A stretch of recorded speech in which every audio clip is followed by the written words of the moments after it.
everybody, I'm Natalia Bonner and I'm back with 5 more fun angled stripe designs. So you may recognize what I'm quilting on here today. This is a fun little sampler portion of my online class, Let's Stitch a Figurative Quilt. Now, these are not designs that you're actually going to find in that class. These are bonus designs. These designs are a bit more simple, ones that I thought would be fun to share with you here on YouTube. So if you do want to join me, we'd love to have you join us in my online class, Let's Stitch a Figurative Quilt. We've got all the details below or over on our website, peaceandquilt.com. Let's focus on today. We're going to be stitching out a few of these fun angled stripe designs. These designs are what I'm using as one of the kind of side borders along this quilt. So much fun. We're going to be using machine quilting rulers and a few other notions. Before you do any machine quilting with rulers though, make sure you do check out my book, Visual Guide to Creative Straight Line Quilting. In that book, I talk about all the basics. You need to make sure you know the basics and have the proper tools before you begin any machine quilting with rulers.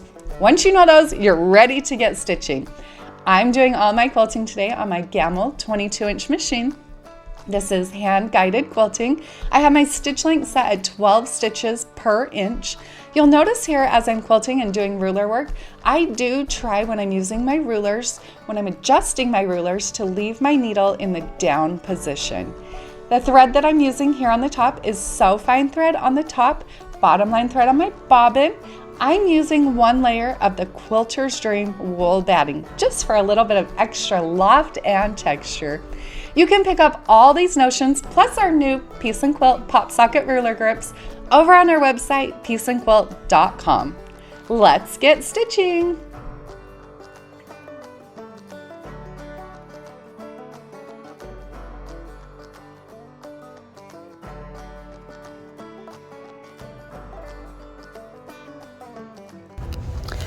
Block number 1. I'll begin this block by stitching in the ditch all the way around the outside of the block. Now I'm going to quilt this block with a really simple design. Some fun, pretty evenly spaced straight lines. As I'm quilting out these straight lines, I'm using my mini 4-in-1 machine quilting ruler to help keep my lines nice and straight, but also keep those lines about 1/4 inch apart.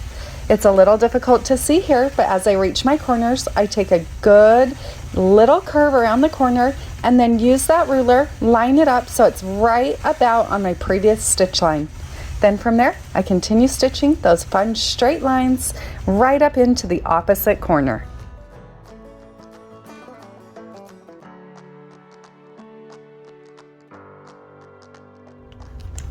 Block number 2. Again, I'll start out this block design by stitching in the ditch all the way around the outside. I like to start stitching my designs from the left side and work to the right. So once I get back to that bottom left corner, I'm going to stitch a fun zigzag through this block. Now this design is pretty simple.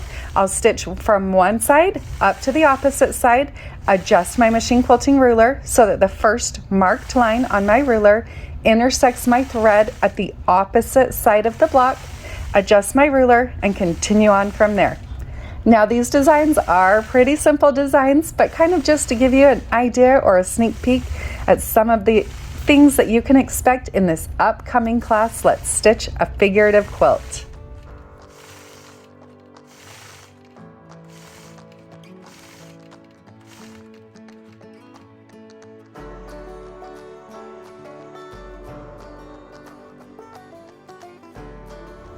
Block number 3. Again, I'm going to start out by stitching in the ditch all the way around the outside of my block. Once I have my stitch in the ditch complete, then I'm going to add an echo 1/4 inch on the inside. So I'll hold my machine quilting ruler so that the side of my ruler is right along the outside of my block. Once I've stitched almost right back to that place where I've started, I'm going to stop when the side of my foot hits my previous stitch line, adjust my ruler, and now I'm actually going to spiral geometrically right into the center of this block.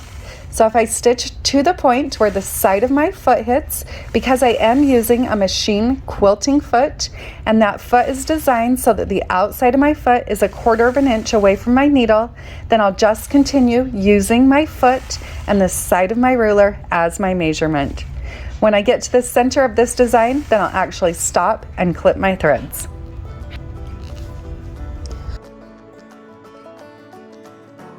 Block number 4. I'm going to start out again by stitching in the ditch all the way around the outside of this block. When I get back to the point where I started, generally I like that to be my lower left corner. Then I'm going to stitch some fun long straight lines. I'll switch to my regular 4-in-1 machine quilting ruler because it's a bit longer.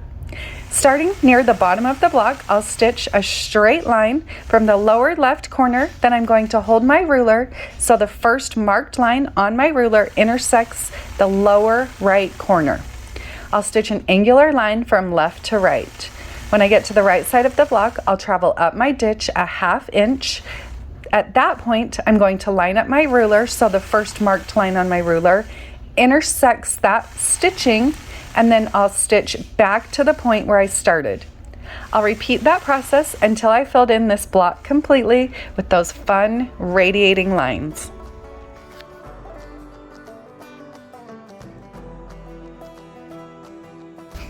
And one more of these fun quilt block designs. I'll start out again by stitching in the ditch all the way around the outside of my block. I love the look of stitch in the ditch. From there, I'm going to stitch an echo, moving into the center of that block, moving in 1/4 inch. I'll hold my machine quilting ruler so the side of the ruler is right along the side of my block. Then I'll stitch that echo all the way around back to where I started. Now, this time I'm going to fill this fun block in with some pebbles. I love machine quilting pebbles. They're a fun filler, but they can be quite tedious. So breaking them down into a small place like I'm doing here is a great way to practice those pebbles. As you'll see here, as I'm quilting my pebbles, I try not to go in straight lines. I try to kind of work my way around my pebbles and really alternate the size. Now, I do go more into pebbles in my book and online class, Beginner's Guide to Free Motion Quilting.